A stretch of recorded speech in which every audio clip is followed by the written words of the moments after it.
যে if three sides of a triangle are given, একটি ত্রিভুজের তিনটি বাহু সেন্টিমিটারে দেওয়া আছে। এখন বলতেছে in which aspect impossible to draw a triangle, তাহলে নিচের কোন অপশনটি দিয়ে আপনি একটি ত্রিভুজ কখনোই অঙ্কন করতে পারবেন না। তার মানে দেখেন, এই প্রশ্নটা কি যদি আমরা আনসার করতে চাই, খুব সহজে আনসার করা যায়। তাহলে আমাকে প্রথমে যেটা জানতে হবে, ত্রিভুজ গঠনের শর্তটা কি। আসেন আমরা একটু দেখি ত্রিভুজ গঠনের শর্ত। সাপোজ এই হচ্ছে আমাদের একটি এবিসি ত্রিভুজ। কেমন? এই যে এবিসি ত্রিভুজটি আছে, এই ত্রিভুজ এর ধরেন এই বাহুটা এ, এই বাহুটা বি এবং এটা হচ্ছে সি। তো আমরা জানি ত্রিভুজের যে কোনো দুই বাহুর যোগফল তার তৃতীয় বাহু অপেক্ষা বৃহত্তর হতে হয়।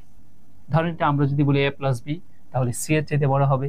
কিন্তু আমরা যদি বিষয়টা এমন বলি যে ধরেন a প্লাস সি, তাহলে তৃতীয় বাহু বি এর চাইতে বড় হইতে হবে।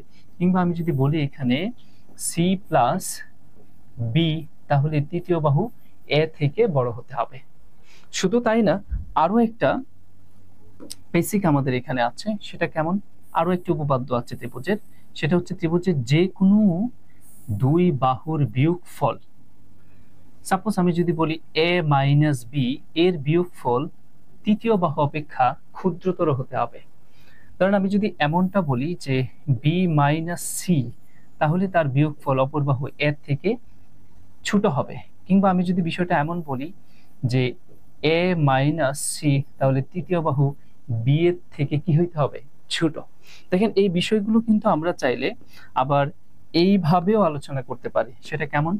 যে এই জায়গাটা আমরা যেটা দেখতে পাচ্ছি, এটাকে আমরা চাইলে এটাও বলতে পারি যে তৃতীয় বাহু সি, এটি বরং কি ছোট হবে অপর দুই বাহুর যোগফল থেকে, এটাও কিন্তু বলা যায়। ঠিক এই ক্ষেত্রে এমনটা বলা যেতে পারে। সেটা কেমন?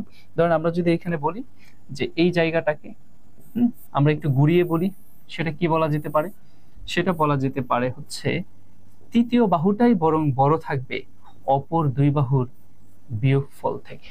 এবার আসেন আমাদের অপশনগুলো থেকে কোন অপশন দিয়ে আমরা কখনোই ত্রিভুজ অঙ্কন করতে পারবো না। এটা খুবই ইম্পর্টেন্ট প্রশ্ন, কিন্তু আপনার যে কোনো চাকরি পরীক্ষা দিতে যান এই প্রশ্নটা কিন্তু আসতেই পারে এবং অনেকবার আসছেও বটে। আমরা অপশন টেস্টের ম্যাথগুলোর ক্ষেত্রে সবসময় চেষ্টা করব শেষের থেকে অপশন টেস্ট করে আসা, কারণ অধিকাংশ ক্ষেত্রে আনসারগুলো শেষের দিকে থাকে। এটা অধিকাংশ ক্ষেত্রে, সবসময় থাকে তা কিন্তু না। এবার আসেন আমি অপশন ডি তে দেখি কি আছে। একটি ত্রিভুজের তিনটি বাহু 3, 2, 1 দেওয়া আছে। এখন এই 3, 2, 1 এই তিনটি বাহুর দৈর্ঘ্য দিয়ে কি আদৌ ত্রিভুজ অঙ্কন করা যাবে? আমরা একটু প্রমাণ করার চেষ্টা করি। আমরা কি জানি ত্রিভুজের যে কোনো দুই বাহুর যোগফল, ধরেন আমি এই 3 এবং 2 যোগ করলাম, যোগ করলে আমাদের তৃতীয় বাহু 1 অপেক্ষা বৃহত্তর কিনা? হ্যাঁ, হলো, ঠিক আছে। কিন্তু আমাদের যে ওয়ে আছে সবগুলোতেই দেখতে হবে। কিন্তু বিষয়টা যদি আমি একটু ঘুরিয়ে বলি, ধরেন এই 2 আর 1 যদি যোগ করি, তাহলে আমাদের তৃতীয় বাহু 3 এর থেকে কি বড় হয়? না, সমান হয়ে গেছে। তাহলে কিন্তু এটা দিয়ে আর আপনি কখনোই ত্রিভুজ অঙ্কন করতে পারবেন না। শুধু একটা দিয়ে হইলে হবে না, তিনটা ওয়ে আমাকে জাস্ট করে এখানে প্রমাণ করে দেখতে হবে। সুতরাং অপশন ডি দিয়ে আমরা কখনোই ত্রিভুজ অঙ্কন করতে পারবো না। আপনি অপর যেগুলো আছে সেগুলোর কথা বলেন, আপনি নিঃসন্দেহে ত্রিভুজ অঙ্কন করতে পারবেন। দেখেন এখানে 6 আর 5 এর যোগফল অবশ্যই 4 এর থেকে বড়, কিংবা 4 এবং 5 এর যোগফল 6 এর চাইতে বড়, কিংবা 6 এবং 4 এর যোগফল যেটা সেটাও কি 5 এর চাইতে বড়। এরকম এখানে সবগুলোতেই দেখেন তাই হবে। তার মানে সি, বি, ডি, এ, বি, সি এই তিনটি অপশন দিয়ে আপনি ত্রিভুজ অঙ্কন করতে পারবেন। কেবল অপশন ডি দিয়ে কখনোই ত্রিভুজ অঙ্কন করা যাবে না। এবার আসেন আমরা তাহলে